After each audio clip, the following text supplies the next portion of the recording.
Welcome to Loving Without Boundaries, where we hear inspiring stories, share actionable advice, and talk about the challenges and the joys of ethical non-monogamy and polyamory. I'm your host, Kitty Chambliss. All right, I'm here today with Rye from A Rye Perspective. We have been good friends now for about 3 years now, and we actually met in Fetlife forums back in 2012, and that was back when I was going through some difficult experiences in my poly journey, and Rye really helped me back then. He was at a point in his life where he was starting to give polyamory seminars and becoming somewhat of an expert in that field, and we became fast friends, and he really helped me a lot back then. Rye, do you want to tell us a little bit about A Rye Perspective? Yeah, 2012 was an interesting year. That's when I started hosting these non-monogamy discussion groups, and I would invite 1,000 of my closest Facebook friends to come on over to the clubhouse at my apartment building, and we'd all sit down and tell a little bit about ourselves. We'd start with a 60-second introduction of ourselves to get the conversation rolling. And it would be a potluck, and we'd all just hang out all day long and just talk about everything that's going on, because there's really not a lot of conversations in the mainstream or anywhere else about non-monogamy. Just normal everyday life about it. You hear about kind of the dramatized, stressful, or maybe like ridiculous stories. You hear about the Maury situations with unknown paternity, but you don't hear about the daily life of just normal people enough. And that's what we did. I mean, if you can think about a movie in the last 12 months that featured a normal polyamorous relationship, let me know, because I can't think of one in the theaters. That's true. Every single movie is about monogamy on some level, or having to choose between two partners. Who's going to be the monogamous partner? That's true.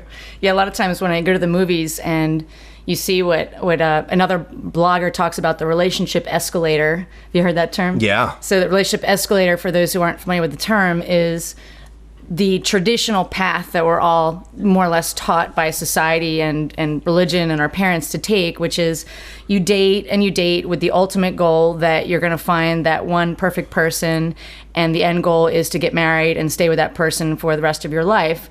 That's what the relationship escalator is. So anything that is not on the relationship escalator is considered an alternate lifestyle. And a lot of times when I'm watching movies and they're following that path, I think to myself, when they're having jealousy issues, or the heroine, is in love with two men, I just kind of chuckle to myself when I think, they don't know there's another way. It's a shame. Yeah, even within our culture, even within polyamory, the elevator is still strong, where if you are married to one person and you have a boyfriend, then they go, well, when are you and the boyfriend getting married? The assumption is that every relationship you have is on that elevator. Right. Which I'm not. I'm already at the top of my elevator. I'm a solopoly person. I'm super independent. I live alone. I intend to live alone until I'm feeble and unable to live alone and need to be in an old folks home. And yet I've had very stable relationships. I've been with one partner for 3 years, another for over 2 years, and I just had a 1-year anniversary, and I have other relationships in the works. Sometimes it's so casual, I'm hesitant to call it a relationship just yet, but, Yeah. What is a relationship?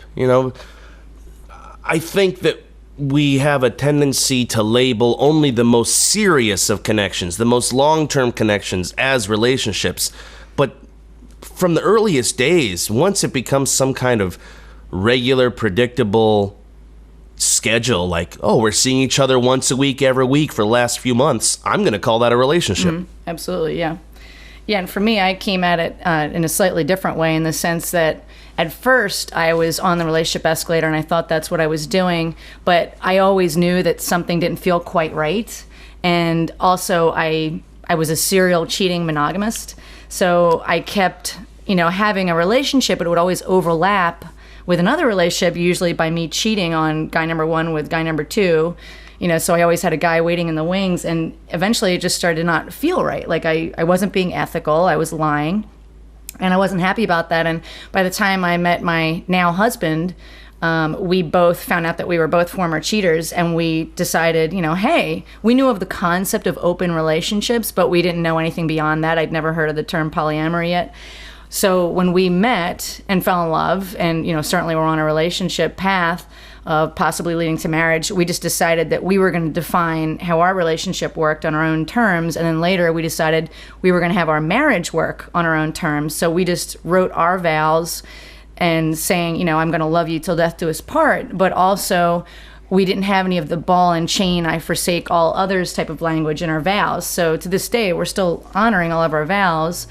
And then eventually I was introduced to the book Ethical Slut and learned about the term polyamory and about the whole concept of it. And it was like, I joke around that it was like a lightning or, light shone down on me from the sky. And it was kind of like this, I finally realized, this is what I've been looking for. Polyamory is exactly who I am.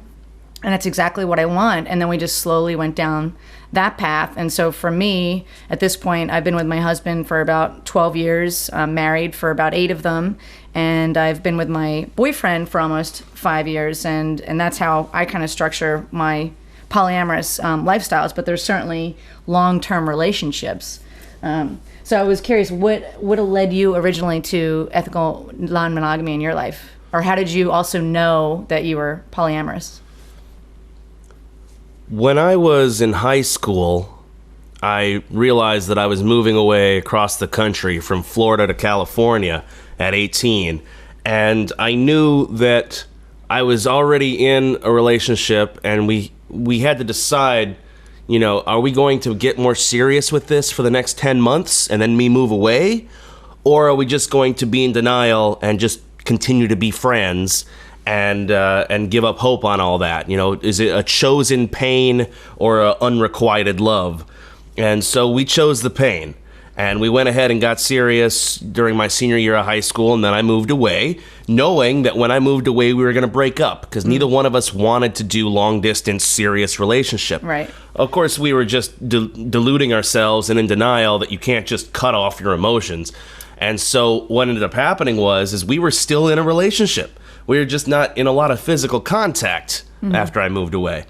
But we didn't call it that. We said eventually either we were single or we were in an open relationship or whatever. We didn't really label it very well. The next thing you know, I'm in love with somebody else in California. And now I'm literally loving 2 people simultaneously. But that's not even the beginnings of it, because I can't remember a day when I had a crush on only one girl, ever. Right. Even as a child, cute little Susie Q over there with the ringlets in her hair, and look at the other little girl over there. Yep. And that's so commonplace, and people don't want to label that as some form of polyamory.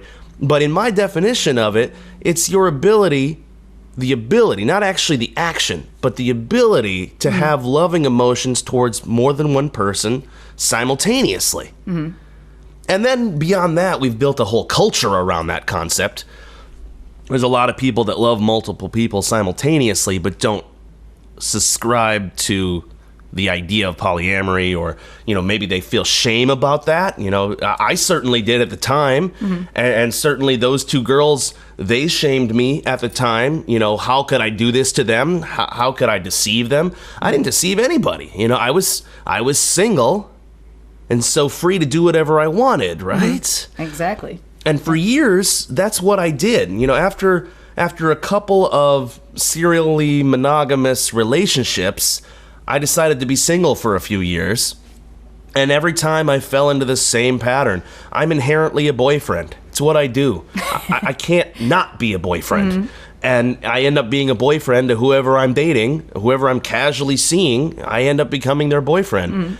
And so if you're single and you're dating for 6 months, a year, 2.5 years, you're just kind of resisting the label. But you're still doing it, and you still care about each other, and depth happens. And next thing you know, I'm the boyfriend of 4 women, and we're all saying that we're single. That's what our Facebook status is. Yeah, so it's interesting because you're practicing polyamory as a single man, and I'm practicing polyamory as a married woman. So it's interesting. But I had similar experiences when I was dating. When I wasn't doing the cheating serial monogamy path, I did have a few years before I met my now husband where I was dating, or also in my 20s as well, and I would tend to date 2 or 3 people at a time.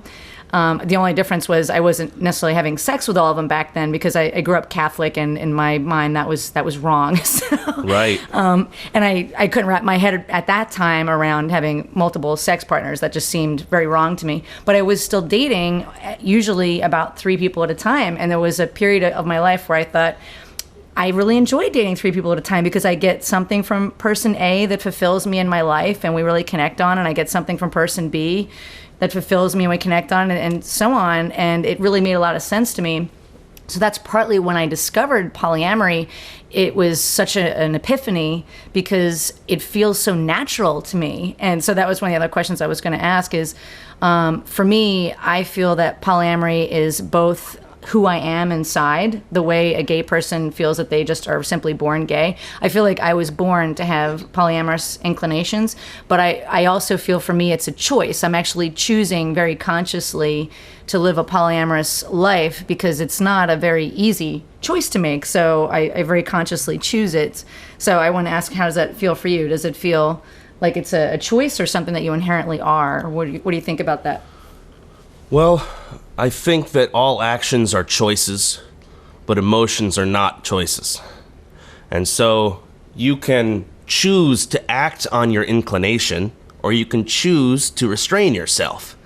And I think at this stage, we tend to restrain instead of go full force with our inclination. For example, if you label yourself and you have feelings that you're bisexual, you could choose to only date heterosexually while having feelings being attracted to both sex.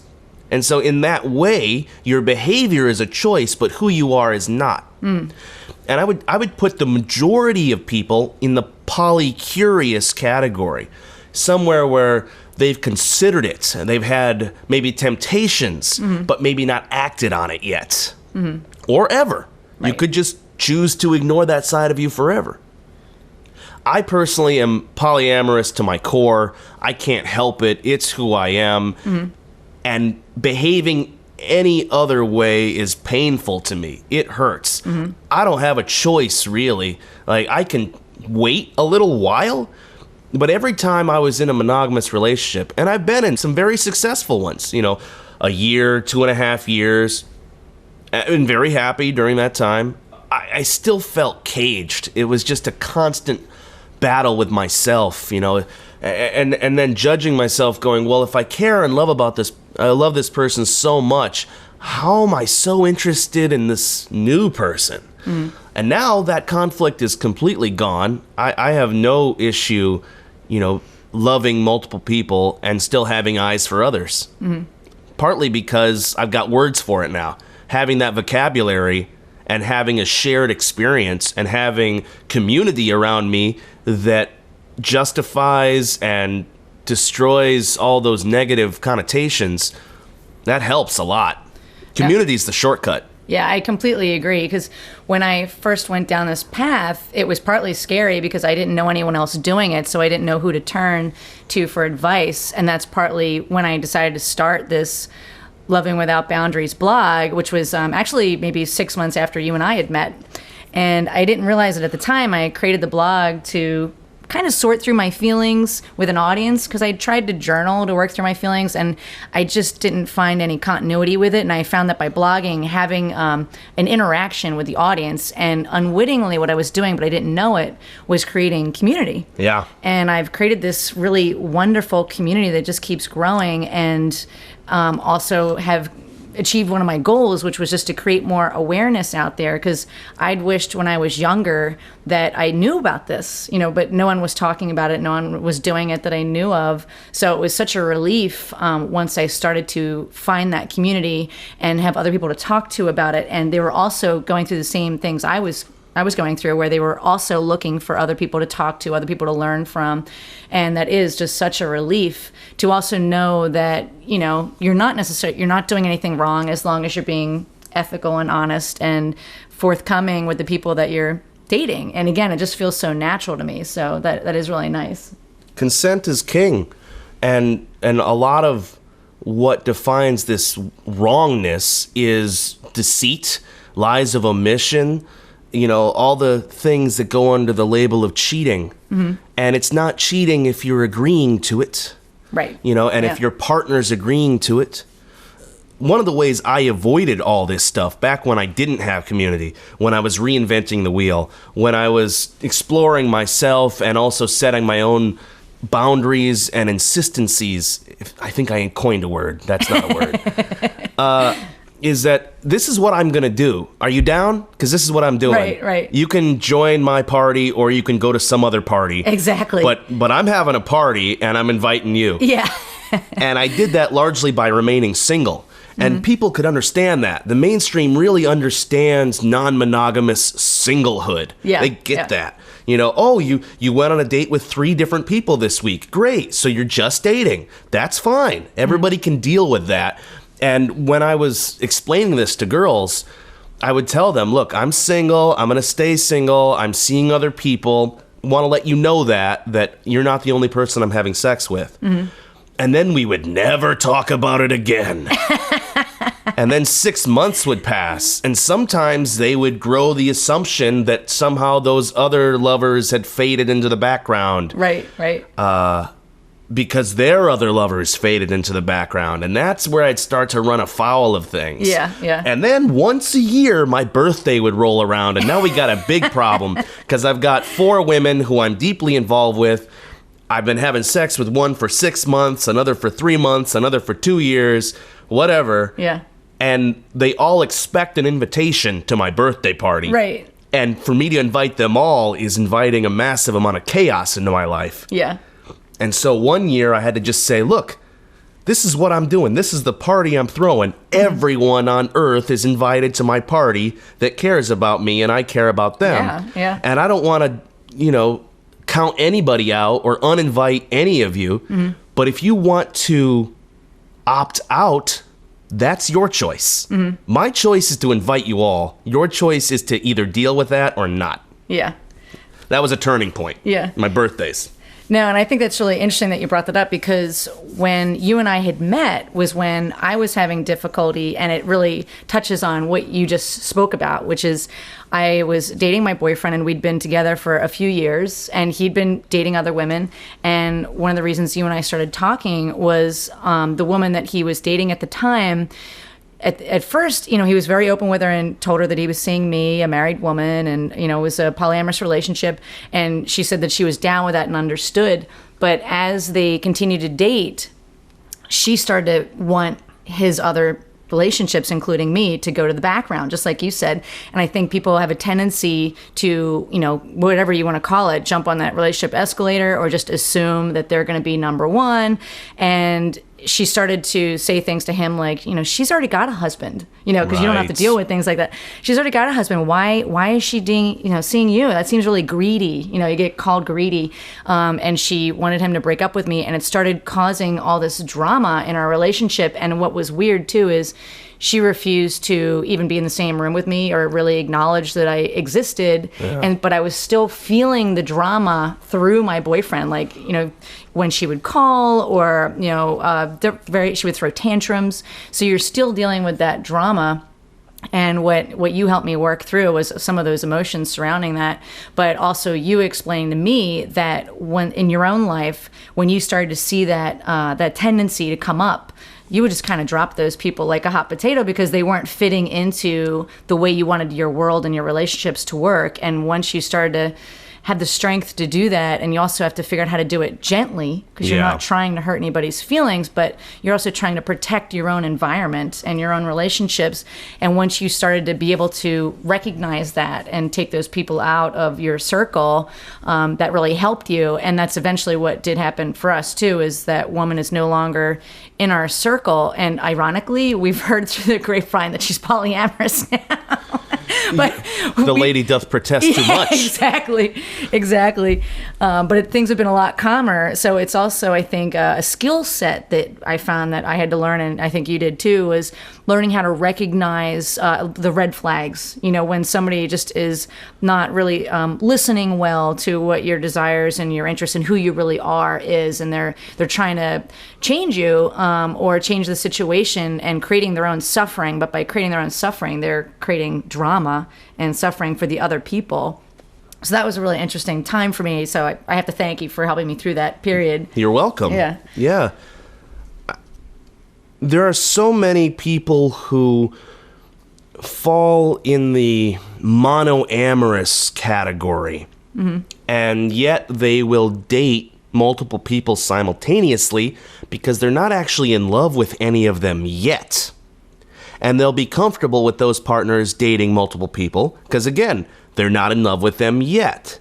And so none of this stuff matters to them. They're indifferent until the emotions develop and their monoamory starts to become serious.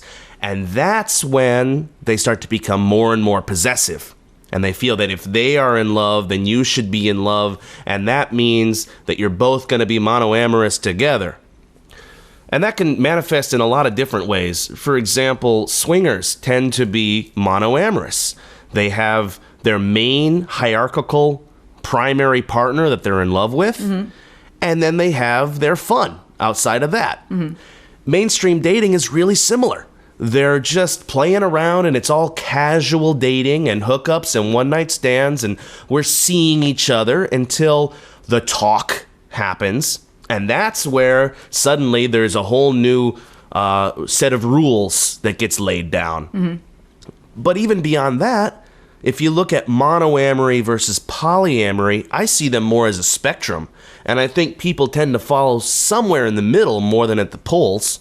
I'm on the extreme. I'm so polyamorous. I'm way over there. Yeah. But a lot of people are polycurious, or maybe it depends. I've seen people adjust themselves based on the partner they're with. You're like, hey, well, if I meet the most amazing love of my life and that person is polyamorous, well, so be it. I'll join them in that lifestyle. And if they happen to be monoamorous, so be it. I'll join them in that lifestyle. And I think a lot of people are flexible on these things.